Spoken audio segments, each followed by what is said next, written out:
خلافت راشدہ کا پہلا دور سیدنا ابوبکر صدیق رضی اللہ تعالیٰ عنہ کا زمانہ تھا، جس میں امت مسلمہ کو کئی داخلی اور خارجی چیلنجز کا سامنا کرنا پڑا۔ ان میں سے ایک نہایت خطرناک فتنہ جھوٹے مدعیان نبوت کا تھا۔ ان فتنوں میں بعض افراد نے نبوت کا دعویٰ کیا اور اپنے ساتھ گمراہ لوگوں کو جمع کر کے مسلمانوں کے خلاف بغاوت برپا کی۔ انہیں جھوٹے مدعیوں میں ایک عورت سبا بنت حارث بھی شامل تھی، جس نے اپنی نبوت کا دعویٰ کیا اور مسلمانوں کے خلاف سازشوں میں ملوث رہی۔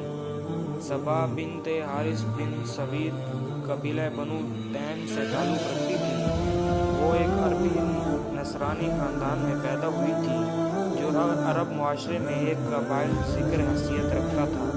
سبا کا خاندان ذہن اور خطابت میں ماہر تھا، اور خود سبا بھی اپنی فصاحت اور بلاغت کی وجہ سے معروف تھی۔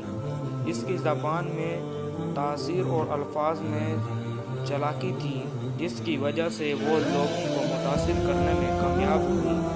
نبی کریم صلی اللہ علیہ وآلہ وسلم کی وفات کے بعد مختلف قبائل میں بدگمانی پھیل گئی اور کئی افراد نے نبوت کا جھوٹا دعویٰ کیا۔ مسلمہ کذاب علی بنت خلید اور سبا ان میں سے مشہور جھوٹے مدعیان تھے۔ سبا نے نبی ہونے کا دعویٰ کیا اور اپنی نبوت کو پھیلانے کے لیے قبائل بنی تیم اور دیگر علاقوں میں اپنی تحریک کو فروغ دینا شروع کیا۔ سبا کا دعویٰ نبوت مذہب سے زیادہ سیاسی اور مادی مفادات پر مبنی تھا۔ وہ جانتی تھی کہ نبوت کا دعویٰ اس کے لیے سیاسی اثر رسوخ بڑھانے کا ایک ذریعہ بھی بن سکتا ہے۔ اس نے اپنی تحریک کو بڑھانے کے لیے اپنے قبیلے کے افراد اور دیگر ناراض قبائل کو اپنے ساتھ ملایا۔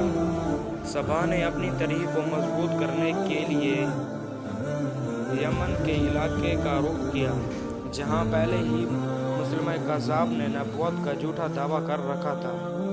دونوں نے آپس میں اتحاد کر لیا اور یہ طے پایا کہ سبا مسلمہ سے نکاح کرے گی تاکہ ان کی قوت یکجا ہو سکے۔ روایت کے مطابق مسلمہ اور سجاح کے درمیان ملاقات میں مسلمہ نے کہا کہ ہم دونوں نبی ہیں اور اللہ نے ہم پر وحی نازل کی ہے کہ ہم اپنی امت کے درمیان مشترکہ طور پر اقتدار قائم کریں۔ مسلمہ نے سبا کو اپنے ساتھ نکاح پر راضی کر لیا اور اس وعدے کی اطاعت کہ وہ اسے کچھ علاقے دے گا۔ دونوں کا نکاح ہوا۔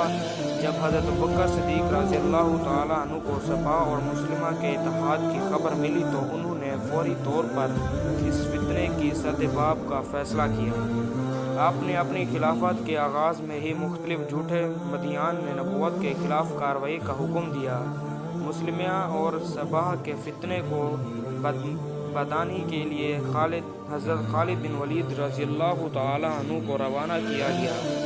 حضرت خالد بن ولید رضی اللہ تعالیٰ عنہ کی قیادت میں اسلامی لشکر نے یمن کا رخ کیا، جہاں مسلمہ کذاب اور اس کے پیروکار کے ساتھ شدید جنگ ہوئی۔ اس جنگ کو جنگ یمامہ کہا جاتا ہے، جو اسلامی تاریخ کا ایک اہم واقعہ ہے۔ یہ جنگ سخت ترین معرکوں میں سے ایک تھی، جس میں مسلمانوں کو ابتدائی طور پر شدید مزاحمت کا سامنا کرنا پڑا۔ بالآخر مسلمہ کذاب کو واصل جہنم کیا گیا اور اس کے پیروکار منتشر ہو گئے۔ سبا نے شکست کے بعد اپنی نبوت کا دعویٰ ترک کر دیا اور ایک عام زندگی گزارنے لگی۔ بعض روایت کے مطابق وہ اپنے آبائی مذہب یعنی نصرانیت کی طرف لوٹ گئی اور بعض کے مطابق وہ بھی اسلام لے آئی۔ فتنہ ارتداد اور جھوٹے مدعیان نبوت کے بارے میں نبی کریم صلی اللہ علیہ وآلہ وسلم نے اپنی حیات طیبہ میں پیشگوئی فرما دی تھی۔ ایک حدیث میں آتا ہے کہ قیامت سے پہلے 30 جھوٹے دجال پیدا ہوں گے، جن میں سے ہر ایک دعویٰ کرے گا کہ وہ نبی ہے، حالانکہ میں آخری نبی ہوں اور میرے بعد کوئی نبی نہیں۔ یہ حدیث مسلمانوں کے لیے ایک تنبیہ تھی کہ نبی کریم صلی اللہ علیہ وآلہ وسلم کے بعد کوئی نبی نہیں آ سکتا، اور جو بھی ایسا دعویٰ کرے گا وہ جھوٹا و دجال ہوگا۔ اس حدیث کی روشنی میں حضرت ابوبکر صدیق رضی اللہ تعالیٰ عنہ نے فوری اور سخت اقدام کرتے ہوئے جھوٹے مدیانوں کے خلاف جہاد کا اعلان کیا۔ حضرت ابوبکر صدیق رضی اللہ تعالیٰ عنہ کی قیادت میں جھوٹے مدیان نبوت کے فتنے کو کچلنا اسلامی تاریخ کا ایک فیصلہ کن موڑ تھا۔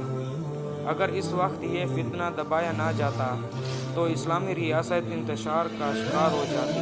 سبا جیسے افراد نے صرف دین کے نام پر فتنہ کھڑا نہیں کیا بلکہ مسلمانوں کے اتحاد کو نقصان پہنچانے کی کوشش کی۔ سبا بنت حارث کا قصہ ہمیں یہ درس دیتا ہے کہ نبوت کا دعویٰ انتہائی سنگین معاملہ ہے اور ایسے جھوٹے مدیان کو کچلنا دین کی حفاظت کے لیے ضروری ہے۔ حضرت ابوبکر صدیق رضی اللہ تعالیٰ عنہ کا بروقت اقدام امت مسلمہ کے لیے ایک عظیم خدمت تھا جس نے دین اسلام کو فتنوں سے پاک کیا اور مسلمانوں کو متحد رکھا۔ یہ واقعہ ہمیں یہ بھی سکھاتا ہے کہ دین کی بنیادوں کو مضبوطی سے تھامنا اور کسی بھی گمراہی کے خلاف کھڑا ہونا ہر مسلمان کا فرض ہے۔ آپ سے گزارش ہے کہ آپ میرے چینل کو لائک اور سبسکرائب ضرور کریں۔ شکریہ۔